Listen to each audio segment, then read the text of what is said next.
বিসমিল্লাহির রহমানির রহিম। গত এক মাস আগে আমাদের আদর্শ মানব সেবা যুব সংগঠনে একজন ভুক্তভোগী আমাদের কাছে একটি গরুর জন্য আবেদন করে, সেই সুবাদে আমরা দুইজন উপদেষ্টাকে সাথে নিয়ে সেই ভুক্তভোগী বাড়ির উদ্দেশ্যে রওনা দিই। দীর্ঘ 10 কিলোমিটার যাওয়ার পর ভুক্তভোগীর বাড়িতে পৌঁছাই। এই হলো তার ঘরের অবস্থা, একদম জরাজীর্ণ অবস্থা, যা বসবাসের অযোগ্য। এই ঘরে পরিবারের 4 জন সদস্য নিয়ে বসবাস করেন। তার পরিবারের একজন উপার্জনকারী। ওনার উপার্জনের একমাত্র সম্বল এই পা চালিত ভাঙাচোরা একটি রিক্সা, যে রিক্সাটিতে মানুষ এখন ওঠে না। এই হলো রিক্সা এবং ঘরের অবস্থা। এখন দেখছেন ঘরের ভিতরের অবস্থা, মানুষ কতটা অসহায় হলে এমন পরিবেশে বসবাস করে। বড় মেয়েকে বিবাহ দিয়েছে এবং ছোট 2 মেয়ের বিবাহ উপযুক্ত একটি ঘরের জন্য বিবাহ দিতে পারছে না।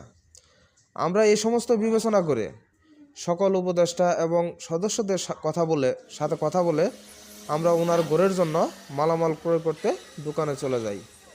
প্রথমে আমরা তার ঘরের জন্য সিমেন্টের খুঁটি ক্রয় করি এবং আমাদের উপদেষ্টা মণ্ডলীদের সাথে নিয়ে যত্ন সহকারে খুঁটিগুলো গাড়িতে উঠাই। খুঁটি নিয়ে তারপর আমরা টিন কেনার জন্য রওনা হই। পরিশেষে আমরা টিন ক্রয় করি এবং এক এক করে সমস্ত টিনগুলি উপদেষ্টাদের সাথে নিয়ে দোকানের কাছ থেকে বুঝে নিলাম। পরিশেষে টিন খুঁটি কেনার পর ভুক্তভোগীর বাড়িতে চলে আসলাম। এখন ঘরের জন্য আরও 2 জন দাতা আছে।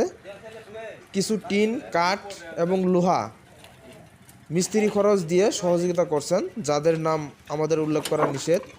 এখন খুঁটি এবং টিনগুলো ওনাদের বুঝিয়ে দিচ্ছি।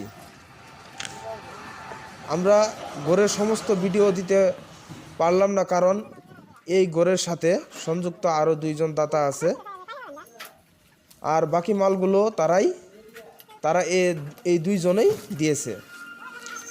এবং পরিশেষে বলতে চাই যে আপনারা যারা আছেন এবং কি যারা এই ভিডিওটি দেখবেন, তারা এই অসহায় মানুষের পাশে দাঁড়াবেন এবং আমাদের এই আদর্শ মানব সেবা যুব সংগঠনকে সহযোগিতা করবেন, যাতে আমরা সামনের দিনে যাতে গরিব অসহায় মানুষদের সাহায্য সহযোগিতা করতে পারি,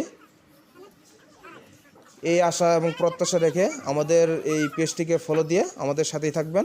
ধন্যবাদ সবাইকে। আসসালামু আলাইকুম।